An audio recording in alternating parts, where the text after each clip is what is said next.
The colony of Arden 6 had always been quiet. Built on the edge of a green valley, surrounded by silver mountains and skies that never seemed to rest, it was a place where families worked, traded, and dreamed of building a future. Far away from Earth's crowded cities. Life was simple there, or at least it had been, until the disappearances began. At first, people thought it was nothing more than accidents. A young farmer wandered too far into the hills. A miner missed his shift and never came back. But soon it became clear that something far stranger was happening. Only men were vanishing, and always in the dead of night. They left behind no broken doors, no blood, no signs of struggle. They were simply gone, as if the shadows had swallowed them whole. Eli, a mechanic who spent most of his days repairing old transport haulers, had heard the stories but never believed them. He was the kind who trusted in gears and circuits, not in rumors whispered over evening fires. But his disbelief shattered the night his closest friend Daniel vanished. Eli had shared drinks with him just hours before, laughing about nothing important, and when morning came Daniel's bed was cold, his tools untouched, his boots still resting by the door. Panic spread across Arden 6 as more men disappeared in the following days. Mothers clutched their sons tightly. Wives stood awake through the night, waiting for footsteps that never returned. Patrol teams searched the valleys and forests, but there was no trail to follow. Only one detail stood out, noticed by those brave enough to inspect the empty homes. Faint marks on the ground, almost like clawed feet pressing into the soil. They glowed faintly, as though the earth itself had been scorched by something unearthly. Eli began to watch the skies. At first he thought the lights were tricks of the atmosphere, but then he saw them clearly, shapes moving high above the valley. Sleek and sharp like blades of glass, shining with pale blue lines that pulsed as if alive. They did not roar like human ships, nor move like any machine he had ever seen. They drifted silently, like predators circling their prey. The colony leaders tried to calm everyone, promising extra guards and stronger fences, but no one slept easily.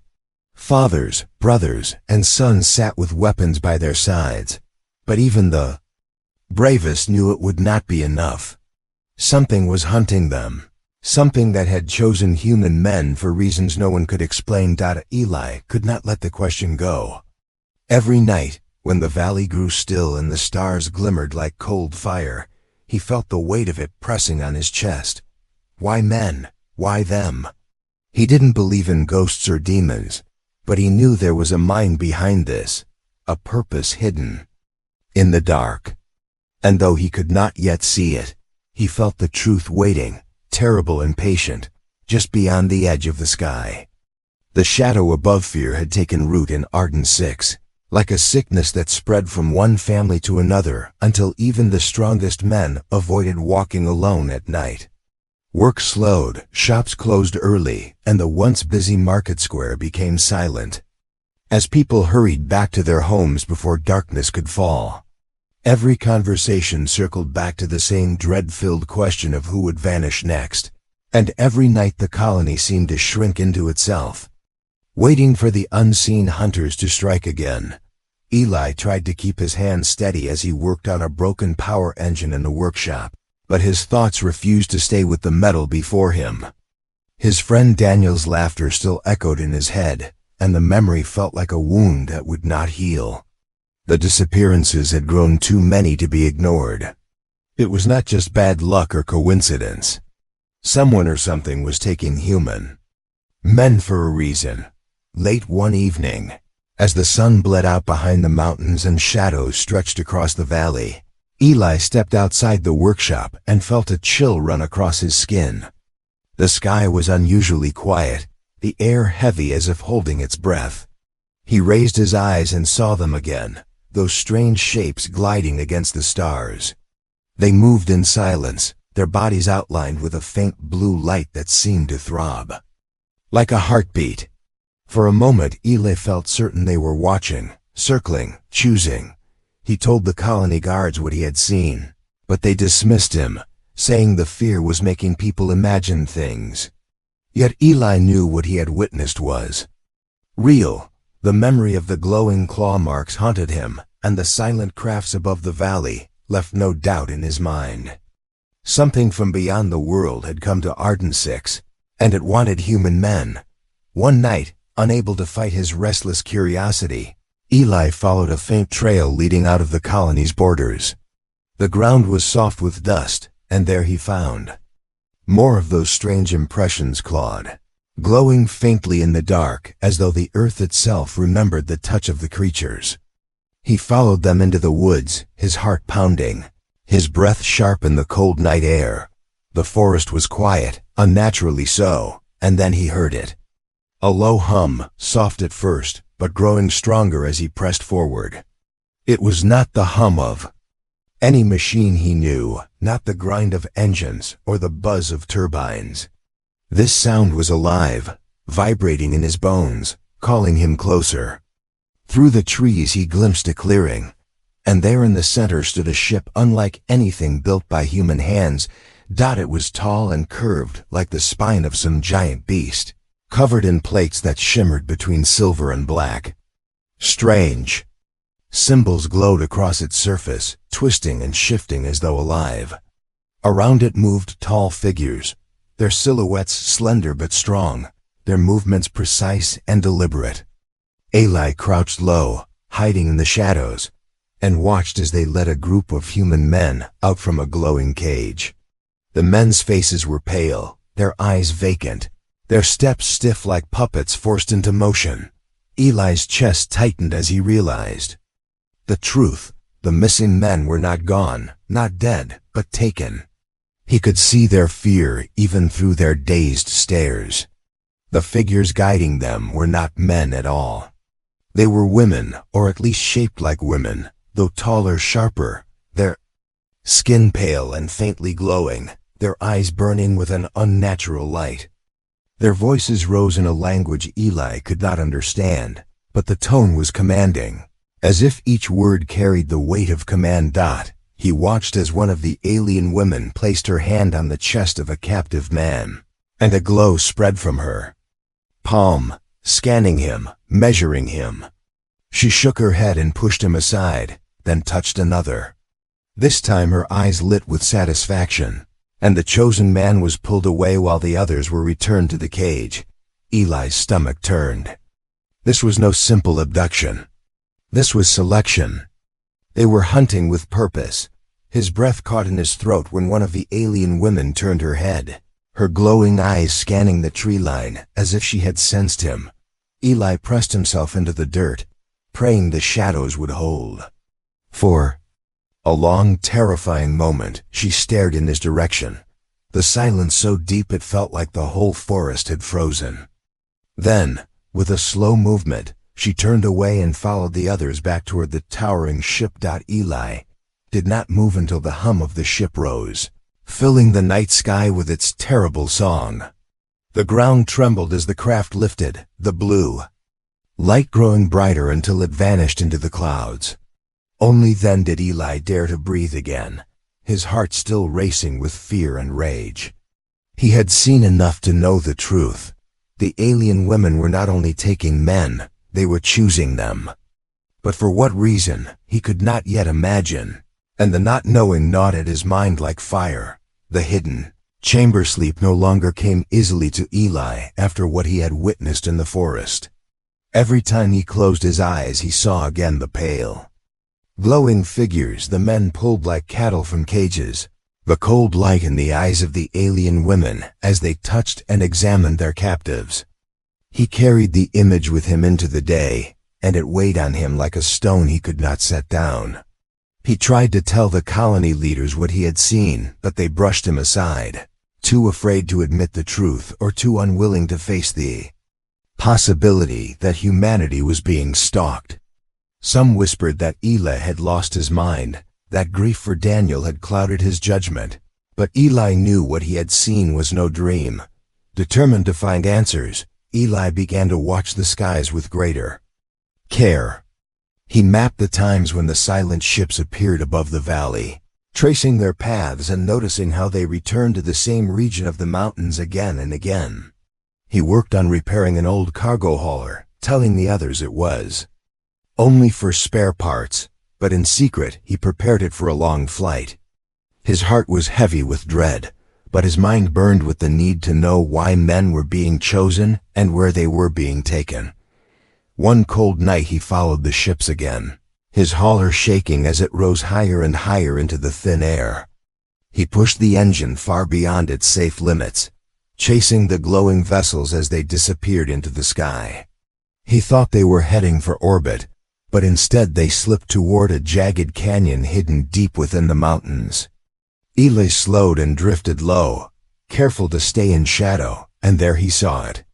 Nestled in the rock like a parasite in flesh was an opening, a great metallic gate carved into the stone itself. It shimmered with energy, and as the alien crafts descended, it opened like a mouth, swallowing them whole before closing again. Eli waited until the last of them had vanished, then landed his hauler on a nearby ridge and began the dangerous climb down.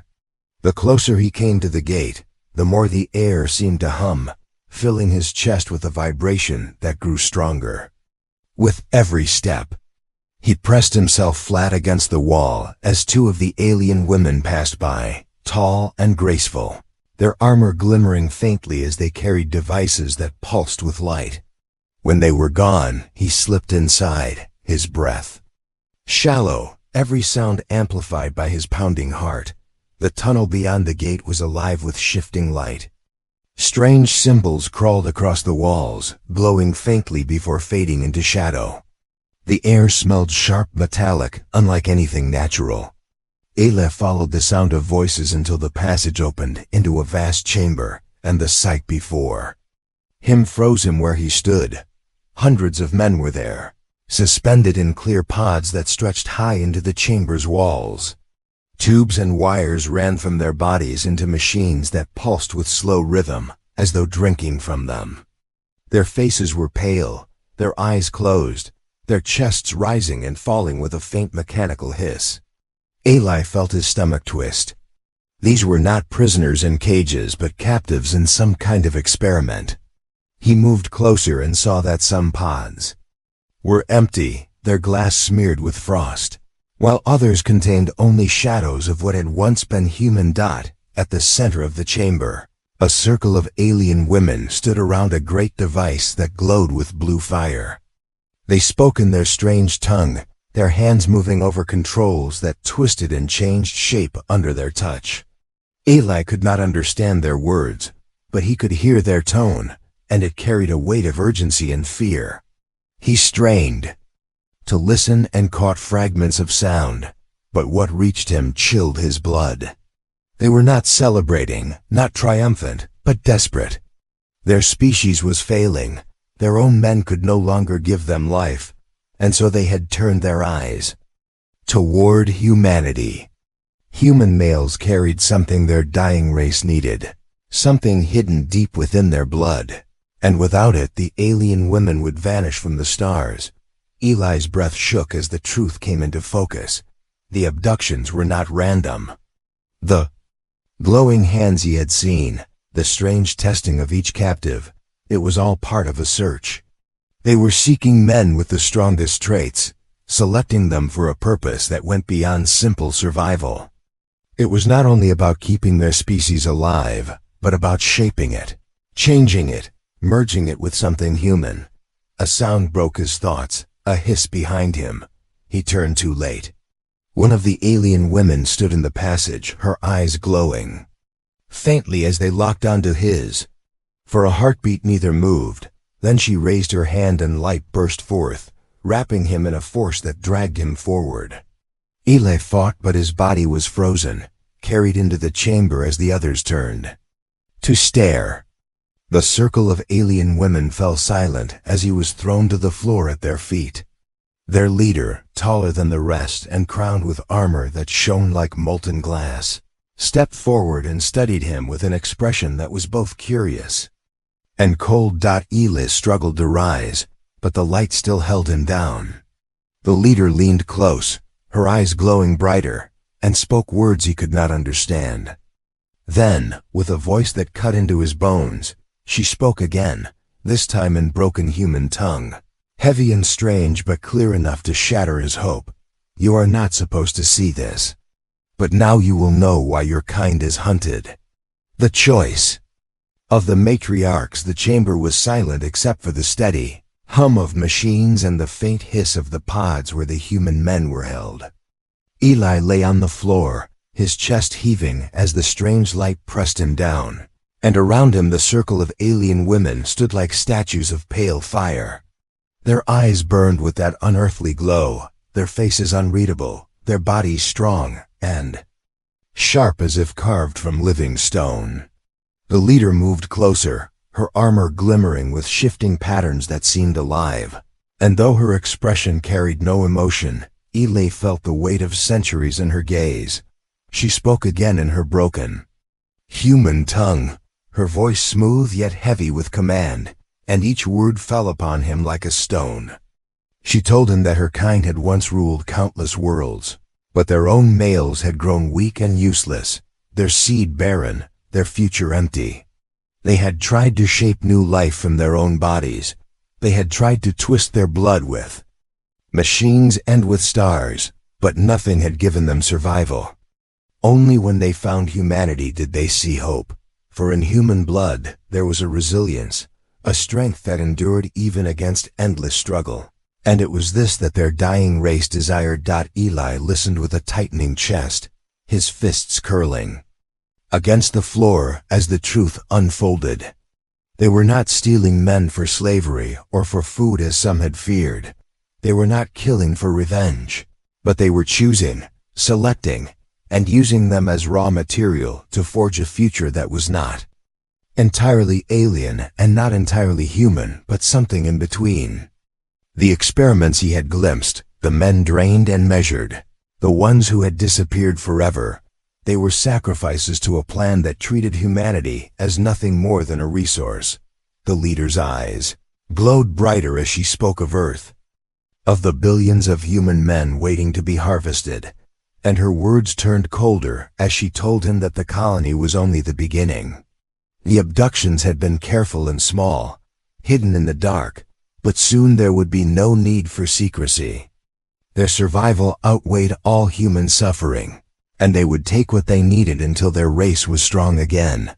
Eli forced himself to speak, his voice rough but steady, telling them that what they were doing was not survival but conquest. Not hope but theft. He told them that humanity would never surrender, that people would fight until their last breath rather than be consumed in silence. His words echoed through the chamber, but the alien women did not flinch.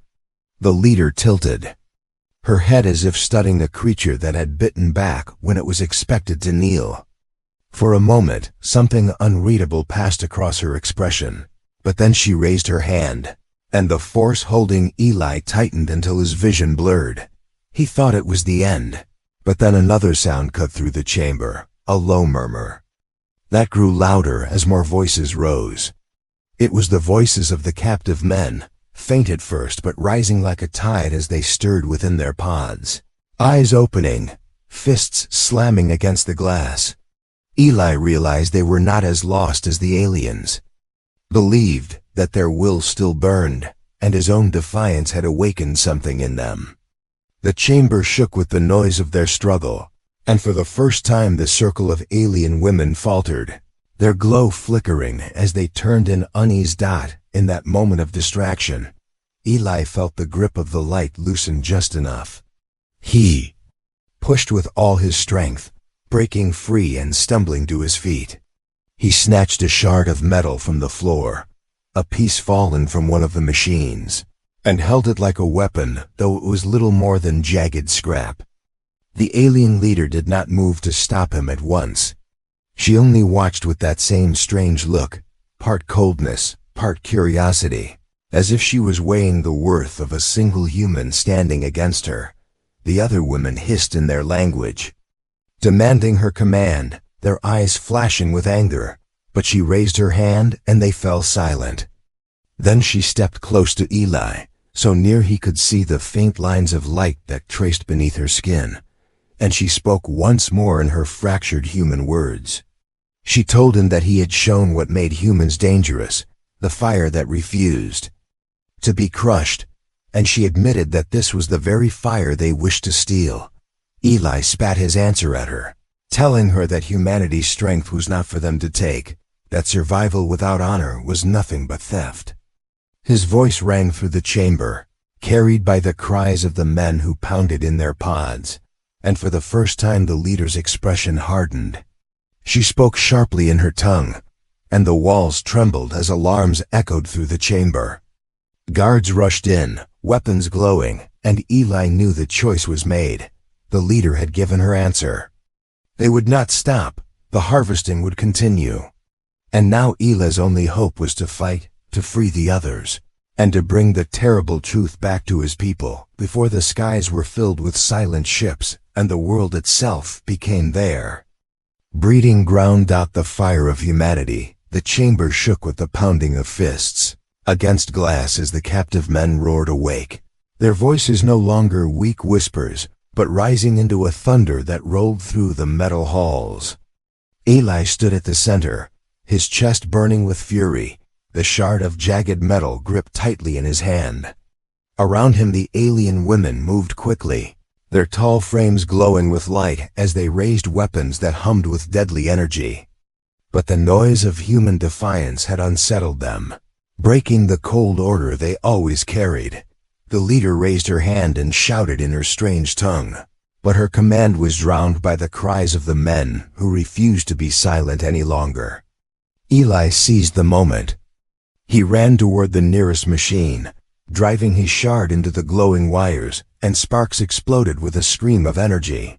The pod beside him cracked open, spilling steam, and a man stumbled free, coughing and gasping, his eyes burning with the need to fight. Eli pulled him up and thrust the shard into his hands, before tearing another wire loose with his bare strength. One by one the pods began to shatter, and men fell out like sleepers ripped from endless dreams, their voices joining the growing storm. The alien guards rushed forward, weapons spitting beams of light that scorched the floor. But now they faced not a single prisoner, but a swarm of furious men who had nothing left to fear. They tore pieces of metal from broken machines, wielding them as blades, and charged with the strength of desperation. The chamber became a storm of fire and smoke, the glow of alien weapons clashing against the raw force of human will. Eli fought beside them, his body aching, his arms heavy, but his heart burning with something stronger than fear. He saw the leader standing tall at the far end, her glowing eyes fixed on him, and for a moment it felt as if the whole battle narrowed to that one gaze. She raised her weapon, its light gathering into a deadly beam, but Eli dove aside and hurled a piece of metal into the control tower behind her. The structure sparked violently, alarms blaring as the entire shuddered. The machines that held the pods began to overload, their glow turning wild and unstable, and the walls themselves trembled as if the mountain was groaning in pain. The leader cried out, her voice sharp with fury, and her guards tried to pull her back, but Eli was already moving, tearing at the controls until flames burst from the core of the machine. He shouted for the others to run, and together the freed men surged toward the tunnels, fighting their way through the collapsing chamber. Explosions rang behind them, smoke and light chasing them through the halls as the alien fortress began to fall apart. Eli stumbled into the open night, his lungs burning, his hands blackened with soot. Around him the freed men poured out, coughing, bleeding, but alive, their eyes wide with the fire of survival. Behind them the hidden base shook violently, great cracks splitting through the rock as the alien machines consumed themselves in fire. A final blast tore through the mountainside, and the night sky lit with a terrible blue flame as the ship within was swallowed by its own power. Silence fell over the valley, broken only by the ragged breathing of the survivors. Eli stood among them, staring at the stars above, and he knew this was not an ending but only a beginning. The aliens had not been destroyed, not truly. Their leader had escaped, her ship still circling in the void above, waiting and planning. They would return, hungrier than ever, and now they had no reason to hide their purpose. Humanity had something they wanted, something they believed they needed, and they would come for it again. But tonight, humanity had proven something too. They were not cattle to be taken, not resources to be drained, not tools for another races. Survival. They were fire, fierce and unbroken, and even when hunted they would rise together and fight. Eli felt the truth in his chest as he looked at the men around him, bruised but standing, their eyes alive with the memory of victory. He raised his voice, steady and strong, telling them that this was their warning, their first taste of the war to come, and that the whole of Earth must be prepared. He spoke not as a mechanic but as a survivor who had seen the truth, and the men listened, their faces lit by the faint glow of burning wreckage behind them. Far above, the stars seemed colder than ever, but Eli did not look at them with fear. He looked with defiance. The aliens might return, they might try again, they might believe they could break humanity and shape it to their will, but they would learn the truth that night had revealed. Humanity's strength was not in its blood alone, but in its will, its fire, its refusal to bow. And so as dawn touched the mountains with pale light, Eli stood with the others, scarred but unbroken, and he knew that when the silent ships came again, they would not find a colony waiting to be hunted. They would find a species ready to fight for its place among the stars. The end.